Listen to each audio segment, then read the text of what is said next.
All right, Nicole Levy, thank you so much for joining us. Hi, thank you, Larry. Denise, thanks for having me today.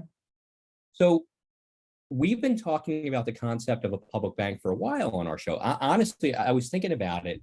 I think it's the first thing I ever talked to former council member Derek Green about.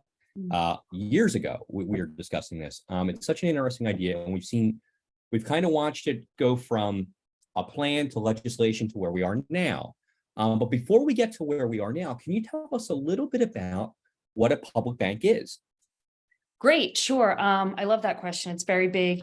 And to approach it, I like to take a step back and think about a few things. One, why public banking is important. What are the sort of needs, the overriding needs here in Philadelphia? And then before we think about a public bank, I think it's important to think about what is banking, what is the banking landscape in Philadelphia, and then we can begin to think about how it fits in. So if you all can sort of bear with me for a minute, my bank background is really in banking, like bank law, sort of racial equity and data. So I have a few slides here that sort of get at the nexus of those things that I think might be helpful for this discussion, and I can pull those up now. I'm going to do a screen share.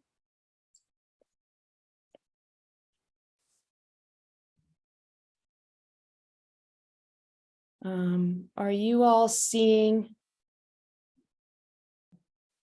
All right. I see. Yep. Okay, there you go. We can see there that. We go. All right, so this is where I want to start. And unfortunately, we're in a position here in Philadelphia where we need to start every conversation with the topic of gun violence and the gun violence epidemic. And in order to do that, we really need to think about the root causes of what's happening in our neighborhoods, right? And here we're talking about redlining. Redlining, we know, was institutionalized by the federal government back in the 1930s, but it hasn't stopped since then. It continues to this day. And this chart here shows a sort of narrow snapshot of that picture and what it means in our neighborhoods. This is home loan data in the city of Philadelphia for the year 2021. And it breaks down all mortgage loans that were made in that year by race. So we can see 47% of loans went to white borrowers in Philadelphia, and just 18% went to Black borrowers in Philadelphia. Now we know the demographics of this city well. It's equally Black and white. So when we take that little rectangle above Black borrowers and we equalize it to whites and we say, hey, let's imagine a reality for Philadelphia where Black residents have the same access to credit as white residents, we would have had 3,900 more mortgage loans in Philadelphia, totaling about nearly $1 billion. And I think it's really important for us to spend a minute and think about the scale of that disinvestment and what it means for our neighborhoods. We are asking, because of the history of racial segregation and housing segregation, we're asking our Black neighborhoods to get by with $1 billion less in loans for home improvement and home ownership than we have in our white neighborhoods. That's staggering. And that's a year-over-year number. Every year, we're asking Black neighborhoods to get by with $1 billion less in home lending than our white neighborhoods. A good friend of mine was asking me about mortgage data, similar mortgage data by gender earlier this week, and we were looking at some of the numbers. And surprisingly, if you look at single males and females overall, the numbers are pretty equal. But where the numbers really drop is when you focus on and isolate single male homeowners. Those numbers are so small in this city. And I think it's really helpful to envision a future for our city where everyone can dream of home ownership and what that does to our neighborhoods, their well-being and their ability to thrive. So we know when we look at the data on both mortgages, on small business, that there's a lack of investment, a lack of monies flowing into Black and brown neighborhoods in this city. And that's a big problem that we all need to think about and grapple with. The second chart, I guess, that I like to look at is thinking about, and anytime you as an individual set out to make your financial plan, you start with what you have, right? What do you have in the bank? And this picture right here is what we as Philadelphians have in the bank. We have a population of about 1.5 billion people, around 21,000 registered businesses. And collectively here in the county of Philadelphia, this is the money that we all have sitting in our checking and savings accounts right now, $67 billion. This is actually a lot of money. If you look across the nation, the Philadelphia metropolitan area is the 7th largest deposit market in the nation, and that's out of 393 different metropolitan areas. This is a very, very big and lucrative market for banks. But what happens when you dig into that $67 billion and the data that the FDIC makes available, you see that virtually all of this money, all of this wealth that's ours, is held by large corporate banks. We're talking about Bank of America, Wells Fargo, TD Bank, banks who are not headquartered here locally in our city. And when you think about how banking works, this becomes pretty immediately concerning, right? We know that banks, it's a simple business banking, right? They take in deposits, and they reserve about 10% of that, sometimes a little less. And then the rest of that money, they lend out, they invest in home loans, in credit card loans, in auto loans, student loans, small business loans, and they earn profits back for their executives and shareholders, right? So if we think about 90% of the wealth of this city being held by corporate banks who aren't headquartered here locally, those investments are going many different places, right? Whereas if we had more of our wealth held by local institutions, they're going to be making investments naturally in local businesses and local neighborhoods. But we don't, right? So that's not the picture that we have in Philadelphia. We don't have a lot of homegrown women and minority-owned banks. We don't have a Philly-based regional bank like PNC, and we don't have a public bank. When you look at the 10% of our local deposits that are held by what we can consider local banks, most of them are actually headquartered just outside the city, like Fulton Bank, Univest, sort of smaller little regional suburban-based banks. So there's a real lack of local financial institutions here in the city. So one of the things that we can think about if we want to increase investments back locally, we can increase the number of local institutions who are holding deposits, right? So that's one way, one sort of lever we have to pull. One other lever that we have as a city that I want to highlight is that box there at the bottom.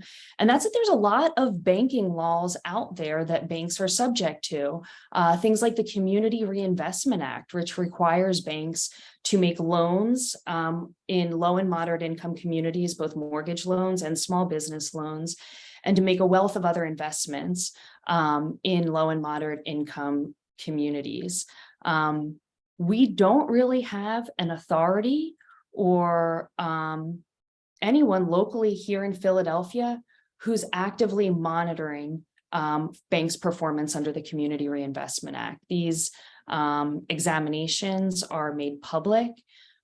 We in the public have the ability to speak up and inform the local concept of what our needs are here in Philadelphia.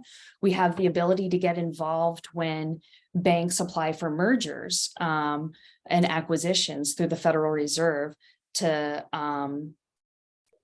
really sit down with those banks and ask that they make larger community commitments in the city. And we're not really pulling those levers that much. So that's the Community Reinvestment Act. Then there's a body of fair lending law, things like the Equal Credit Opportunity Act and the Fair Housing Act. Investigations and enforcement of those laws is not what it needs to be when you look at the disparities, as we just saw on the previous slide here in Philadelphia. So there are things that we could do in the city to make that data more transparent and be more active in working with the banks that are doing business here in Philadelphia to make sure that they are enforcing those laws. One other way is we have the city of Philadelphia, the government has authorized 13 depository institutions to hold the city's funds. We can make CRA performance and fair lending performance a contingency for the acceptance of those funds. These are all things that are on the books, laws right now that we could be using better, making better use of, but we just aren't. So I think as I look at this picture, I like to think of the pie of money, the sort of pot of money that we have in Philadelphia, and things that we can do today to increase the monies that are of that pot that are being reinvested back locally in Philadelphia. And then this is just one final picture, just specifically to focus on small business. And you can see what large banks in the city are doing right now for small business lending. It's a very small amount. This data is from 2019. We can see that all small business loans in Philadelphia in 2019 totaled just $308 million. I know that there are bank executives who have yachts that cost more than $308 million. This is not sufficient investment in our small businesses, right? The one other thing that's interesting in this data is when you plot it, you can see the census tracts where the businesses are located who received these loans. So here they're plotted by the income tract category. And you can see that the overwhelming majority of the volume of loans went into extremely upper income neighborhoods. And I almost, this picture to me almost looks like, it's like you can see our upper income neighborhoods afloat on this buoy of credit from lenders, right? And imagine if we could spread more of that credit around into some of our other neighborhoods, what that might look like. So let me stop there. And I think the final point I just want to make is one, banking is pretty simple. We take deposits in, we use them to reinvest.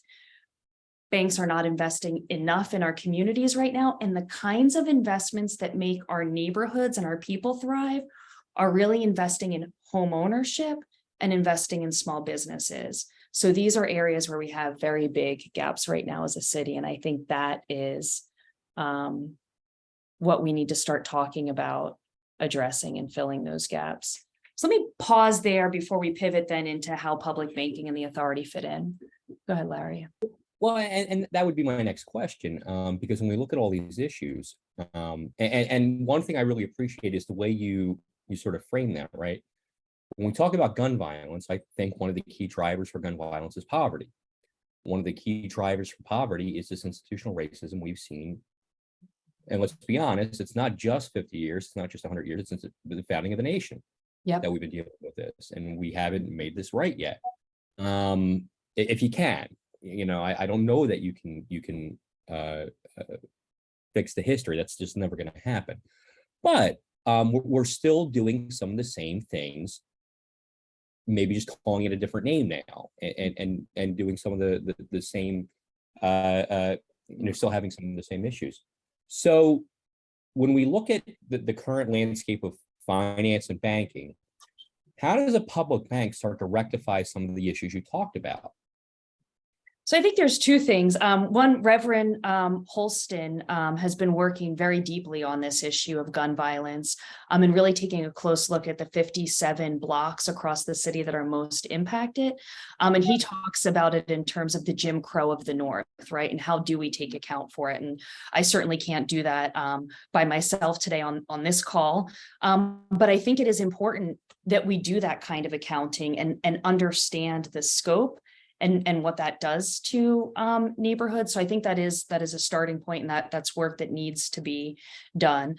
And then I think to your second point, while we might not be able to fully fill that, I think you need to understand that hole that's been left, and then what are those mechanisms and things that can fill it. So now we can start talking about things like a public bank.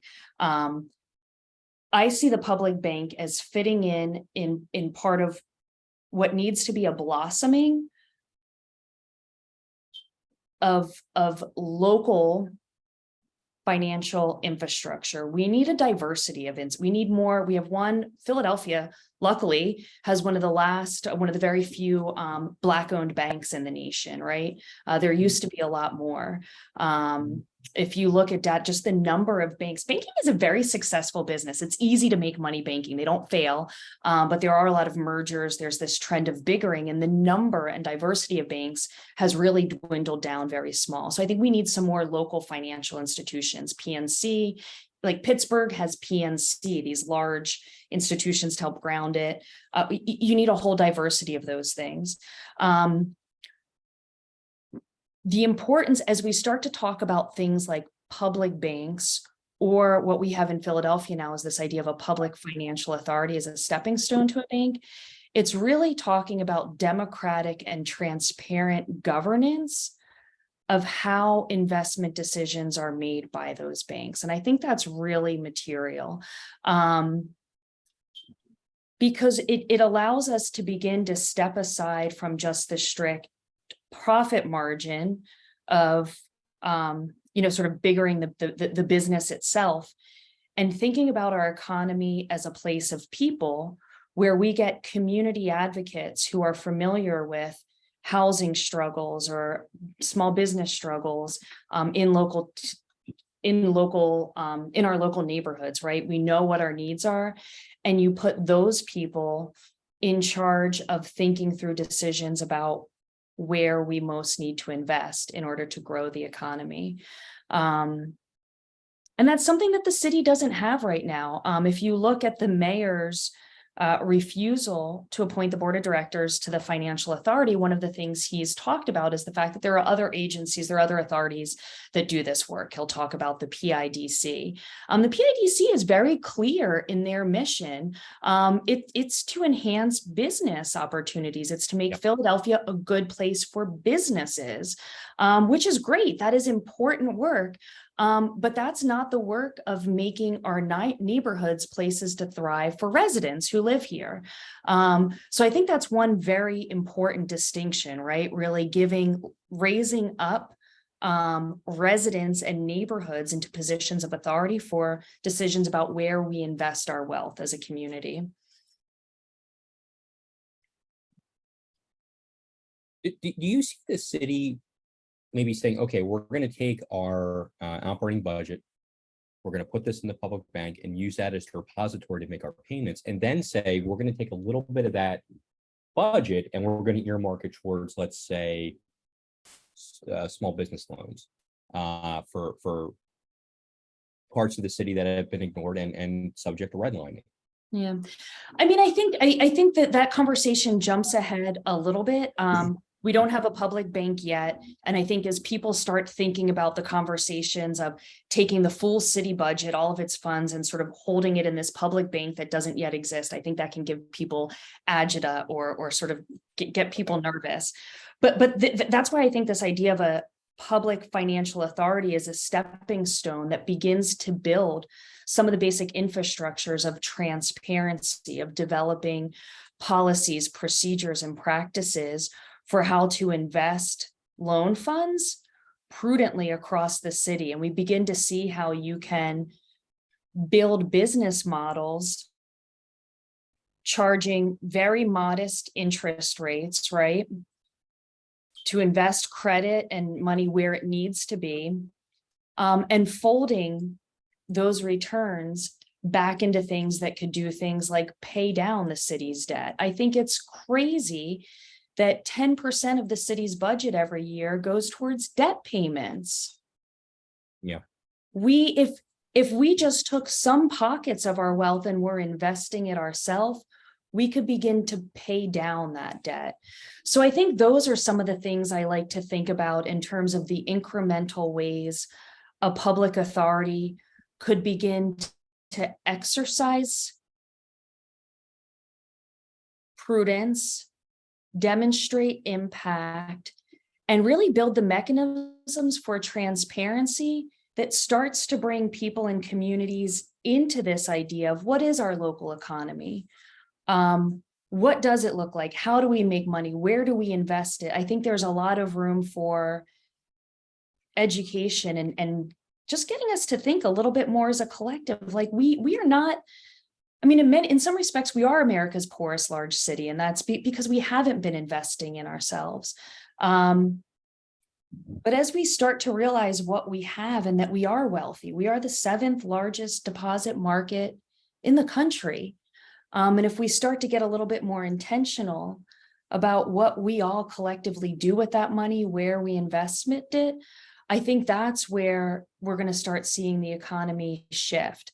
And then we really get into places where you are in terms of thinking about, great, let's get this public bank chartered and let's really ramp up what we're able to do. Like, I would love to be in a place where we're growing our city budget, not through increased taxes, but through wealth generation, right?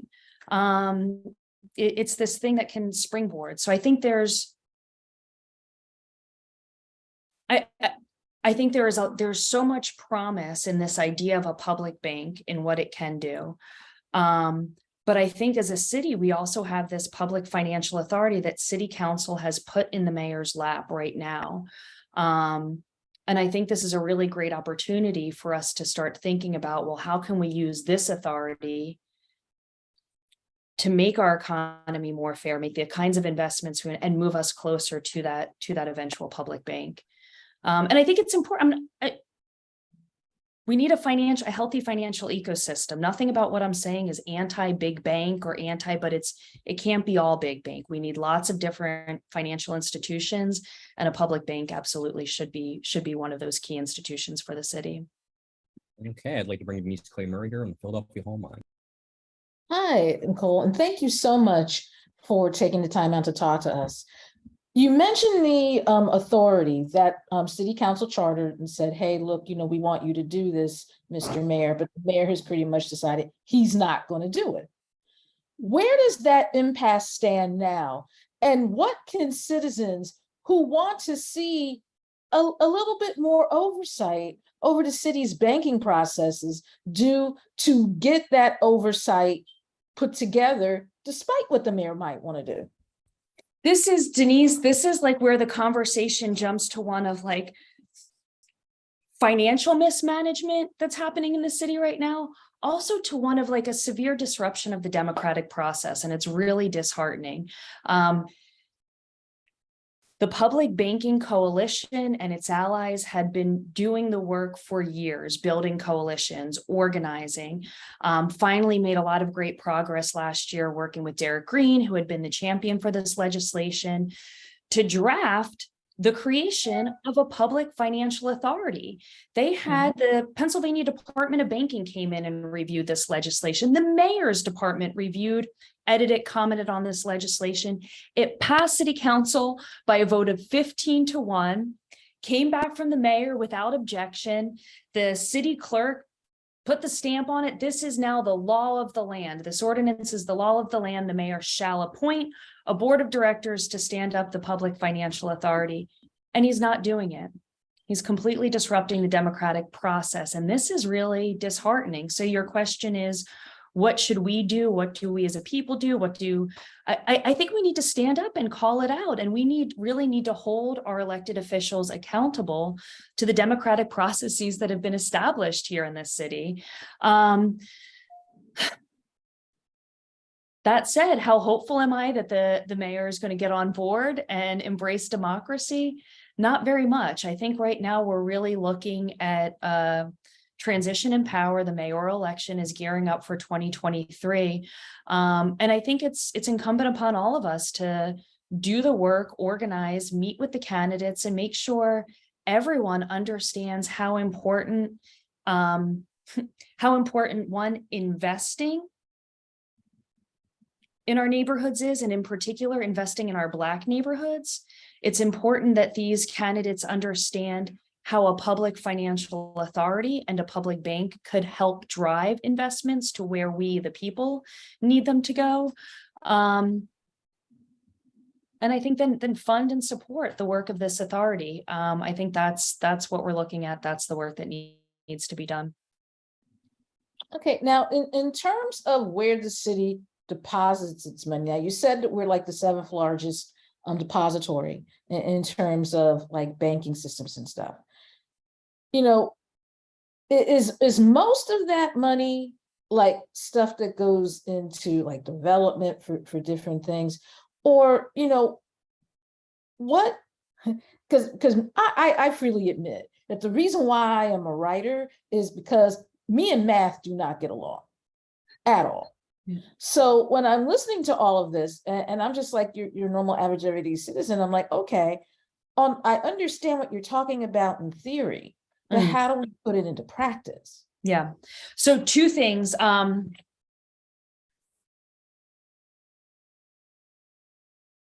The city budget of Philadelphia is not that big, right? It's relatively small. And 10% of that budget is going away towards banks every year. What is large, the pot of money that is large, is the money that me, you, and all 1.5 million of us, plus our 21,000 businesses have sitting in the bank right now. So that's a big pot of money. And in terms of how we operationalize it, that's where I get really excited, because there are things that we can do today, levers that we can pull to hold those banks who have that money accountable for investing more in local communities. And here we're talking about things like the Community Reinvestment Act and fair lending laws.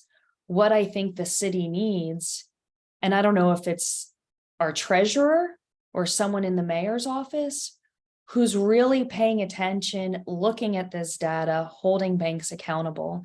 The treasurer office today, they produce an annual fair lending sort of statement. It's a booklet. It has a lot of some of the data in it that I'm sharing. But I think we could do a better job than that.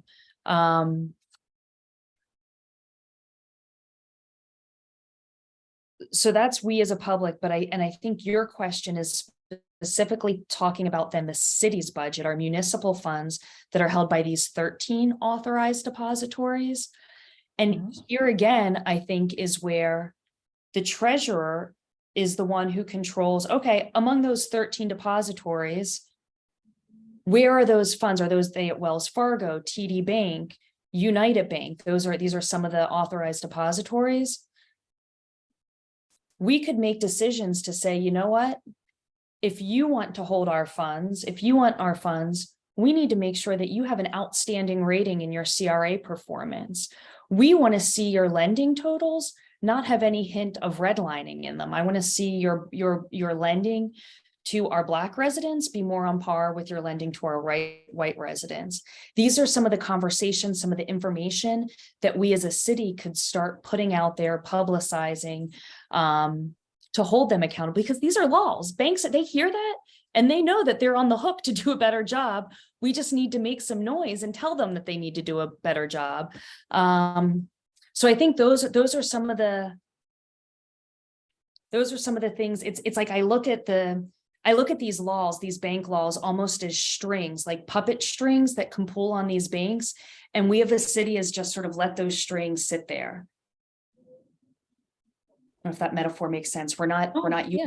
we need to pick them up. We need to pull them. We need to say, hey, you 13 banks, great. We love that. We love that you're doing business with us. Thank you. Here's how you need to do your job in your city if you want to continue to get our business, basically. Okay. So now that's, you mentioned, go ahead. sorry, Jane. No, and I would say that's a little bit beyond like the way we need a financial management picture, a vision for the city of Philadelphia, and public banking needs to be a part of it. And all of these things are components. We need to better use the laws that are on the books. We need to invest in a plethora of local financial institutions, including a public bank.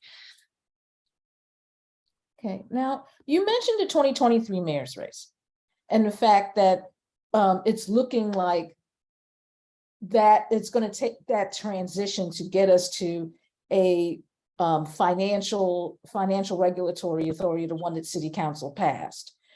What should voters be asking the candidates regarding a public bank or regarding just better investment of the city's funds as we go through this mayoral election cycle, because everybody can quote you the 26% poverty rate, many people in deep poverty statistics, but if this is something that can help us get out of that, what should people be asking to make sure that whether or not the candidate that you're talking to is going to get us to this place? I think every candidate, we want them to have a day one promise to implement the public financial authority they're coming into office with that in their lap. So we want to know, are you going to implement and fund the public financial authority? I think we want to know, do you agree with the concept that residents, that people here in Philadelphia have a right to make decisions about how we invest our money? I think that needs to be critical, just as a philosophy. I want my next mayor to believe that people, residents, community advocates, rather than large businesses, deserve a place making decisions about how we invest our money. And I want to know that the next mayor is going to stand strong and face the corporate banks who are doing business in our city to demand that they do a better job. So I think those are the three things: fund, implement the financial authority, support democracy and sort of the people's economy for Philadelphia, and stand strong about corporate banks and demand they do better. And I think overall, I would like to see a mayor come in that has a sort of a comprehensive financial picture and an understanding for what the problems are in the city, and then a strong plan for how to fix it. And I think public banking and this financial authority are two critical components of that. Okay, well, thank you. I'm going to turn it back over to Larry McGlynn, and you're listening to us here on Hall Monitor. Thank you, Denise. Thank you, Denise. Nicole, the last thing I'd like to ask you, where can people learn more about public banking and your efforts? Public banking. So we have a website that we keep very up to date. It's philapublicbanking.org. So please go there. Some of the things that are, you may have seen, we were out at City Hall last week. There's a good group of us out there raising some noise, calling the mayor out for his inaction on the public financial authority. And we served him with a people's subpoena, ordering him to appear before the People's Economic Forum that's going to be held November 17th. So you'll see more information about that on our website. And we're hoping that this is going to be a great forum for people across the city to really talk about the needs and that financial vision for what the city needs and how a public banking movement can help get us there. All right. Well, Nicole Levy, thank you so much for joining us. All right. Thank you both. It was a pleasure.